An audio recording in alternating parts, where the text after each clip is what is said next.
Hey everybody, it's Bradley9 here with some more Pokemon Go.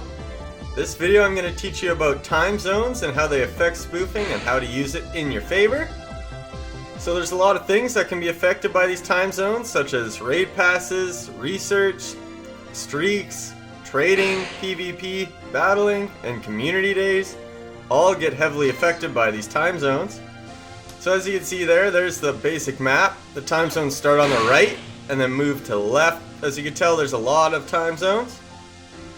So there's three main things you're going to need to know. One, you need a general understanding of different time zones, which I'll teach you. Two, tap the map to see the current date and time at that location. And three, force close the app to lock in your time zone that your person is currently standing in. So I'll teach you all of this. So you see the time zones here. So basically say it's the first day of the year, January 1st, the far point on the right side of that map is going to experience it first in the world. So technically, first off, the first time zone is Karabati, but there's likely no Pokemon Go action over there, so it doesn't really count, but as you can see there, that's where it's located. And then just a bit after that is the New Zealand time zone. So that's basically like if you're going for community days, that's the first place that starts bumping. So as you see there's New Zealand. Auckland and Wellington are the two most popular cities there. Wellington being the capital. Auckland is just another good place to go to.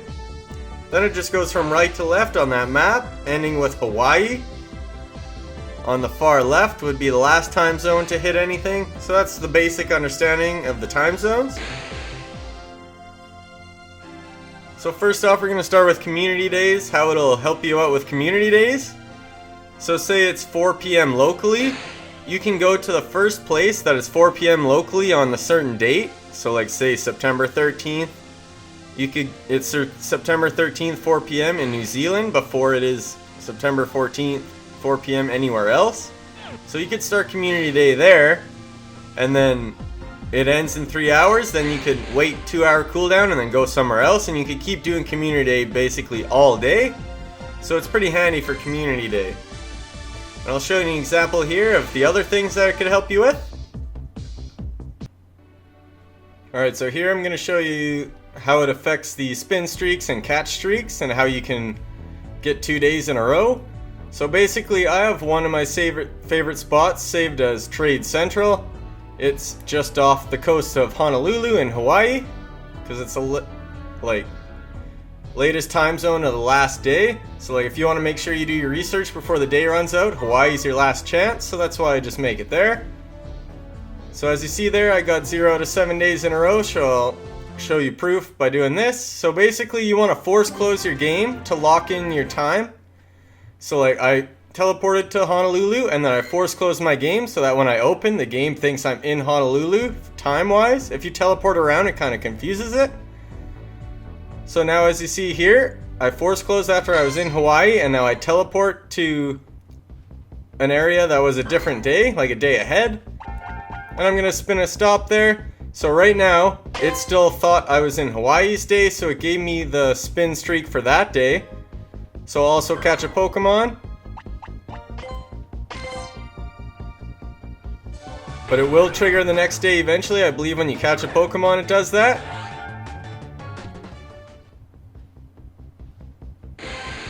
So now when I spin a stop again,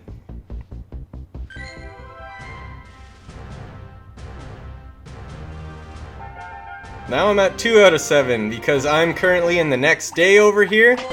Because I'm over in Australia. That's one of the earliest time zones. So there you go. That's one way to manipulate it.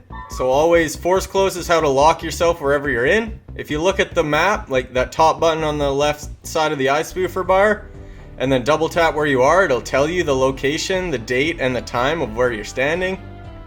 So it gives you an idea of what day you're doing things on. When you spoof more, you start to get an understanding of the time zones. But as you see there, it's the same account.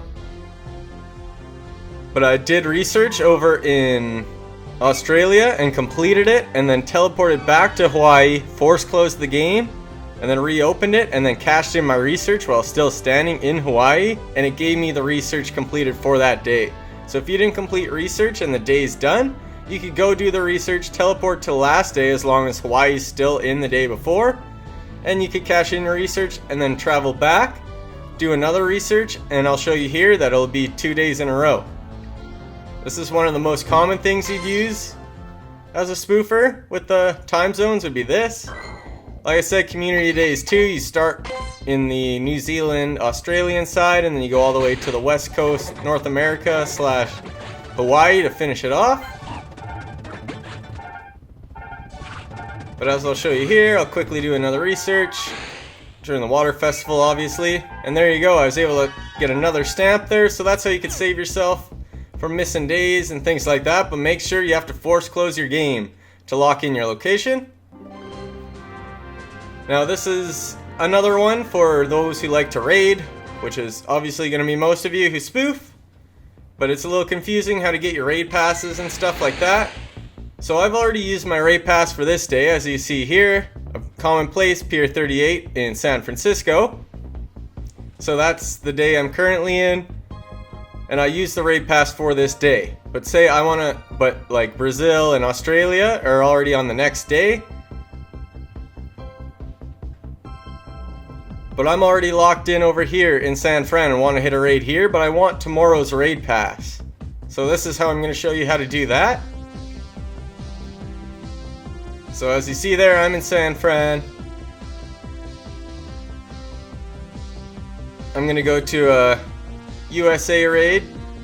It's still on, like I haven't locked myself in San Fran, so don't ask why I'm not getting cooled down here. I was just standing there. So I want to hit up a weather boosted Rayquaza over on North America, but right now it's currently the day where I've already used a raid pass, but I know that there's current places in the world that it is already the next day, technically. So I'll show you here that I won't have a raid pass. This won't give me a raid pass by spinning it because I've already got one today. As you all know, that's how you get your raid passes. If you didn't know that already, you get a free raid pass every time you spin a gym for that day. So if you want to make sure you get raid pass before the day runs out, teleport to Hawaii, force close, and then go back to wherever you're catching Pokemon and spin a gym the first thing you do when you get back, and you should get your raid pass from the day before so that you don't miss out.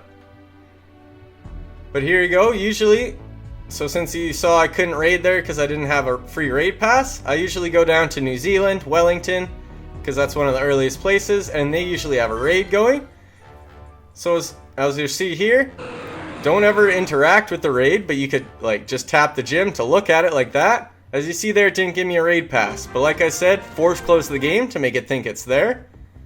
So now I'm currently in the next day, and now I'll tap that again. Don't spin anything, but you can look at the Quaza like this. And there you go, voila, there's my free raid pass for the next day. Now it won't let you get extra raid passes, you still only get one a day, but you could get yours from the next day earlier, so that you could hit some in the day before, where I am in the States. It's not Monday yet, it's Sunday over in the States, but in Wellington, it's currently Monday. That's why I'm able to get the raid pass for that. So now I'll teleport back to the raid that I wanted to hit, now that I have my pass, and I'll show you here that I'll be able to hop in the raid without any issues. Just for any speculation, I just want to prove that this is all real and this actually works, because I'm here to help you guys. There's lots of things to go with spoofing, so I'm here to teach you. So here's the same Rayquaza raid I wanted to hit. Now you can force close this to make sure you're on that day in case you're doing spin streaks and shit and don't want to screw that up. Force close before you go into the raid, but I didn't care because I already did my streaks, so I'm going to hop in. There's my Rayquaza group, the ice guys, but that's how you deal with the time zones and what you can do with them as a spoofer. So I hope I gave you a quick tutorial here and gave you a good idea of how they work so that you can use them to your benefit. Thanks for watching, everyone. Please subscribe if you like my stuff, and I'll see you in my other videos.